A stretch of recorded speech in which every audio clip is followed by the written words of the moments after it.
Bonjour vous trois, je fais une petite vidéo là, pour vous jaser un petit peu suite à la réunion. Puis dans le fond, Eric parlait d'agent IA puis trucs comme ça. Puis bon, moi je souriais dans le sens que moi je dis que je m'en sers déjà, mais je trouve que le concept d'agent IA, ça reste un concept un peu marketing. Les gens parlent de ça, agent IA, agent IA, agent IA.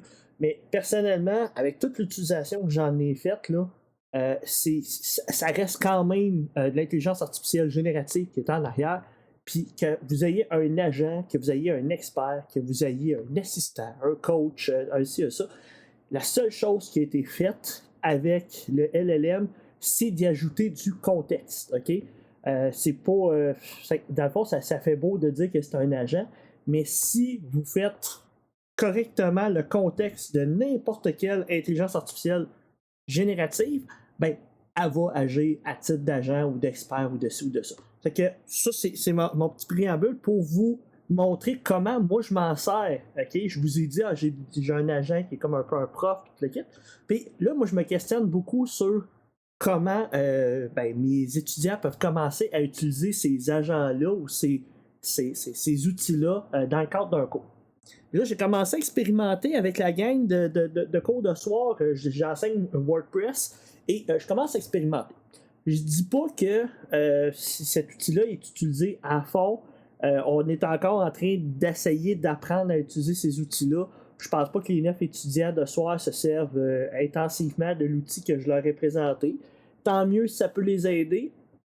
Mais je pense que tranquillement, pas vite, on va apprendre à les utiliser. Mais je vous montre un petit peu le contexte d'utilisation de l'agent que j'ai créé pour les étudiants. Okay. Je donne un cours de conception d'intégration qui est un cours de projet où est-ce que on les balise, là, moi et Christian, pour qu'ils fassent la conception d'un projet de A à Z, mais ils ont un contexte, ils ont des balises, ils ont des choses à réaliser. Et un des contextes, c'est l'utilisation de WordPress comme plateforme de développement. Fait que moi, je leur ai présenté à tous les deux cours l'utilisation de WordPress dans différents contextes. Puis bon, fait qu'il y a quand même de la matière dans ce cours-là qui est vue, mais ils ont quand même beaucoup de choses à faire sur leur projet là, toutes les semaines aussi, ce qui montre leur projet tranquillement pas vite. Donc là, je me suis dit, pourquoi pas créer un GPT, OK, dans l'univers d'OpenAI, c'est comme une espèce d'assistant personnalisé qu'on peut configurer comme on a besoin. Et je l'ai appelé WordPress GPT. C'est que là, si vous voyez un petit peu la description, c'est marqué Coach WordPress pour projet avec Understrap et extension liée. Là, peut-être que vous ne savez pas trop c'est quoi Understrap. C'est un thème que je leur force à utiliser pour qu'ils partent d'une base, qu'ils n'utilisent pas un page builder, qu'ils n'utilisent pas des choses déjà faites, pour qu'ils puissent se concentrer sur la conception de leur HTML, CSS, plutôt que de se battre avec un thème existant qui a plein de choses dedans. Bon, ceux qui connaissez WordPress, vous savez un petit peu de quoi je parle. Donc, j'ai monté un assistant qui est basé sur ça.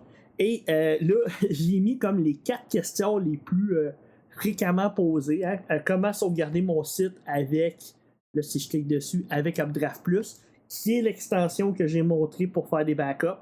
Fait que là, il va m'expliquer comment faire les étapes pour faire le backup. Donc, j'ai quand même fait une vidéo sur YouTube qui montre comment faire les backups. OK, ça, je l'ai quand même fait. Je leur ai montré en classe tout le kit, mais des fois, d'avoir une petite explication puis de pouvoir jaser avec un chatbot qui explique les choses, ça peut être intéressant. Bon.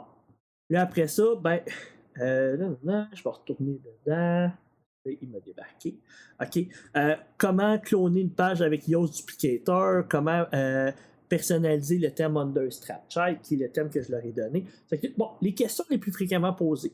Est-ce que on pourrait en rajouter, bien sûr, là, OK, c'est juste des exemples de questions qui peuvent être posées. Mais bon, comment je l'ai monté? Puis là, je vous montre un petit peu le HUD en arrière, OK? Je vais aller dedans, modifier le GPT. OK? Puis, quand je l'ai configuré, OK, au départ, c'est un chat, il me posait des questions.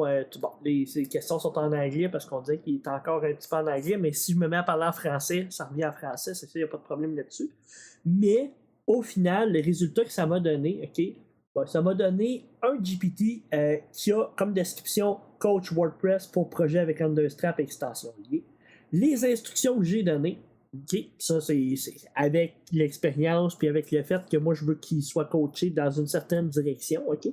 J'ai dit, cet assistant WordPress est un coach spécialisé dans la conception et l'intégration de sites WordPress, particulièrement pour les étudiants du cours Conception et intégration d'un site web au Cégep de Saint-Denis. Donc là, j'y ai donné un contexte, dans le fond, ben, plus un rôle, là.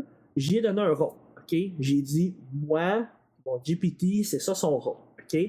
Il offre des conseils pratiques pour des projets utilisant PHP, MySQL, Apache et WordPress.org version 6.6. On est rendu à la version 6.7, je vais le corriger. Okay. Fait que là, ça a été mis à jour dernièrement, c'est que je pourrais le mettre à jour. Bon. Avec un focus sur le thème Understrap Child, ça c'est le thème que je leur ai forcé à utiliser, ainsi que les extensions Updraft Plus pour les sauvegardes, Yoast SEO pour l'optimisation et Yoast Duplicator pour le clonage de compte. C'est les 3 extensions que je leur ai obligatoirement dit d'utiliser puis de comprendre. Après ça, ben, ils ont à chercher un petit peu pour d'autres extensions selon les besoins. Bon. WordPress GPT accompagne les étudiants dans la réalisation de leurs projets et travaux pratiques, incluant la configuration de WordPress, la gestion de contenu, la navigation, les sauvegardes. Il guide également les utilisateurs dans la remise de leurs travaux avec les fichiers IP et remise conformément aux critères d'évaluation. Ah, c'est là, on commence à être un outil pas pire. Il évite de recommander l'usage de Page Builder. Ça, c'est vraiment quelque chose qui est important dans le cadre du cours pour la conception de pages, en se concentrant plutôt sur l'éditeur natif de WordPress, qui est l'éditeur Gutenberg, et le développement personnalisé via le terme Understrap Child, qui est basé sur Bootstrap 5 dans son quadriciel CSS. C'est que là, je dis des technologies pour qu'il y ait un contexte. C'est que ça, c'est la deuxième chose, hein? Vraiment bon.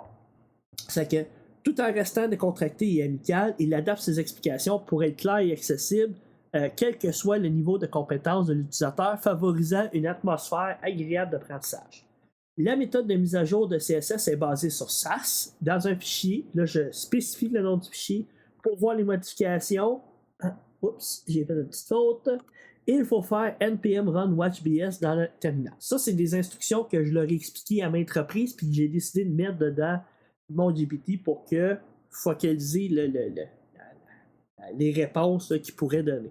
Donc, voici le rôle et le contexte. Après ça, ben là, c'est aux utilisateurs ou aux étudiants de donner des tâches puis de dire « Hey, explique-moi telle affaire » ou « Explique-moi telle affaire ». Bon. Donc, vous comprenez un peu l'idée que là, je viens de définir le rôle puis le contexte. Je pourrais améliorer les choses avec le temps, mais là, je pense qu'avec ce que j'ai écrit là, ça faisait du sens. Bon. Après ça, j'ai fourni comme base de connaissances, ça c'est une autre utilisation qui est vraiment intéressante, ok? J'ai fourni l'énoncé de mon TP3 puis l'énoncé du projet, ok? Dans son ensemble. Donc, je peux poser des questions autant sur le TP3 que sur l'énoncé du projet, ça peut me donner des indications. Je lui permets de rechercher sur le web certaines solutions, ok? Je lui permets pas de générer des images, puis je lui permets pas de générer du code Python, des trucs comme ça, ok? Et c'est les seules choses. Puis là, ici, j'ai été décoché utiliser les données de conversation de votre GPT pour améliorer nos modèles. Je l'ai désactivé pour des questions de confidentialité, puis je fournis des documents du cégep, c'est que j'ai désactivé ça. Donc, après ça, ben là, moi, je leur ai partagé ce GPT-là. Et dans la version gratuite de GPT, parce que ça aussi, c'est un de mes questionnements, je ne veux pas forcer les étudiants à devoir payer pour avoir accès à ça. Ben, dans la version gratuite, on a accès au GPT personnalisé. C'est que même en ne payant pas, moi j'ai partagé mon GPT, ils ont accès. Bon, ils ont juste une limitation au nombre d'utilisations. Ça, je pense que c'est fair, là. Je pense que ça fait partie du deal de ne pas payer, ben, d'avoir une restriction. Mais sinon, de manière équitable, tout le monde a accès à cet outil-là pour s'en servir dans le cadre du cours. Je l'ai partagé. Est-ce que beaucoup de gens s'en servent? Je ne le sais pas. Là. C'est peut-être un questionnement que je vais poser à la fin du cours, là, voir si ça a vraiment été un outil qui a été utile ou pas. C'est pas un outil que j'ai mis en place dès le début du cours. OK? C'est que c'est sûr que j'ai comme pensé à l'idée un petit peu au travers. Donc, est-ce qu'il y en a qui vont avoir embarqué ou s'être habitués? Je ne sais pas. Si c'était mis en place dans les premiers cours de l'AEC, ben peut-être que ça pourrait être différent. Hein? La dynamique serait peut-être différente d'utilisation. Donc là, je vais le mettre à jour. Okay. Je le mets à jour.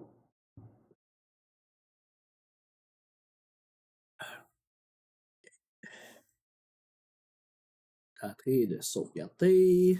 Je vais un petit peu là. Puis là, après ça, ben, je peux le tester. Je vais le tester en temps réel. Là. OK. Et que là, toutes les personnes qui utilisent le lien, ben, ils vont avoir la version mise à jour. Puis ça, c'est bien correct. Fait que si je reviens dans le test, puis là, je suis dans mon WordPress GPT, OK, ben là, je pourrais lui dire, OK, je veux modifier mon en-tête. Quel fichier je dois utiliser?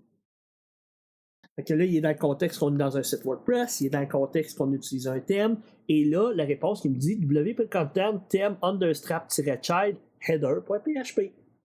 C'est à cet endroit-là que le fichier, avec les étapes détaillées, localiser le fichier, bon, connectez-vous à votre serveur, ouvrez header.php, bon, modifiez le contenu, ajoutez, bon. Donc là, il y a des petits détails pour modifier un petit peu le contenu, personnaliser le style, bon. Là, mettez à jour les styles associés dans ce répertoire-là, lancez la commande npm run watchbs pour appliquer les changements.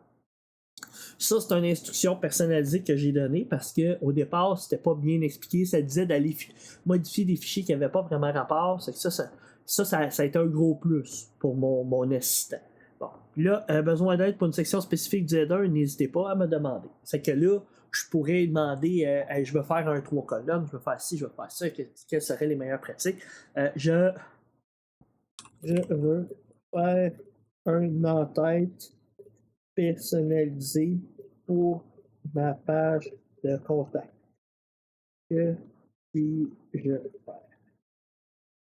Fait que là, dans le fond, la page de contact aurait une en-tête différente des autres pages dans un site. Chose qui n'est pas nécessairement si facile que ça à faire dans WordPress. Ben là, créer un fichier de modèle personnalisé. C'est exactement ce que je leur ai montré dans le dernier cours. Là, il y a l'explication de comment le faire avec un template. Bon. Et ça, c'est une des méthodes que j'ai montrées. Bon, est-ce qu'il présente étape 2, est-ce qu'il présente une autre manière de le faire? Bonus, utilisation du conditionnement. Bon, fait que là, ça, c'est une méthode aussi que je leur ai montrée. Il y a, je pense, c'est Jean qui a réussi. En tout cas, bref, il y a quelqu'un dans le cours qui a réussi. Fait que, bref, il y a la méthode ici pour le faire avec un if conditionnel. Si la page est la page de contact, il se passe ça. Sinon, il se passe ça. C'est plus avancé. C'est un peu plus de programmation, mais il y a la possibilité de le faire. Bon.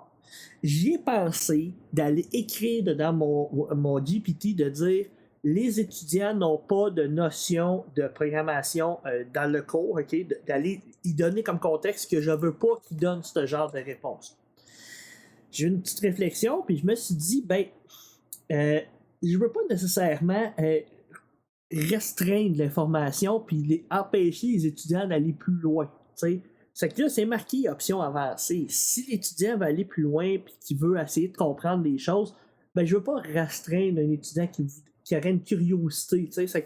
S'il cherche sur Internet, il va trouver l'information aussi de toute manière. Il comprend que c'est de quoi de plus avancé. Il y a la méthode facile en haut. Ça, pour moi, c'est pédagogique puis c'est intéressant. Ça explique bien. Puis il y a toujours possibilité de demander des éclaircissements, peu importe à quel endroit on est. C'est ça qui est intéressant de ce genre d'outil-là, c'est qu'on n'est pas restreint à juste avoir la réponse. On peut continuer de creuser, puis c'est quoi ça, if, is, page, contact, puis bon, avoir un petit peu plus de détails là-dessus. C'est un outil que j'ai partagé.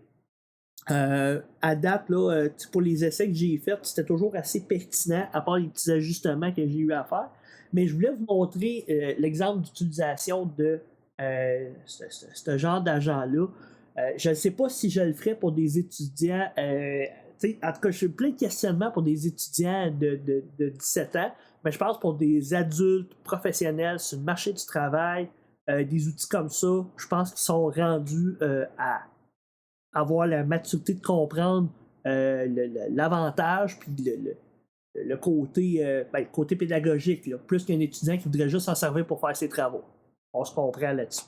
Donc, ça met fin à ma petite démonstration. Je ne voulais pas dépasser les 15 minutes de votre temps. C'était pour vous montrer un petit peu l'utilisation que j'ai fait des agents IA dans le cadre de mes cours, moi, je vous ai parlé de Prof Info, GPT, j'en ai d'autres, là. Mais bref, ça, c'est un exemple concret d'agent qui peut être partagé, puis de l'utilité de ça. Je pense que ça va juste aller en s'améliorant, mais là, vraiment, moi, je suis vraiment étonné déjà à partir de ce que c'est capable de faire. Fait que, si vous avez des questions, n'hésitez pas. Je trouve ça le fun de vous montrer ça. Salut, gang!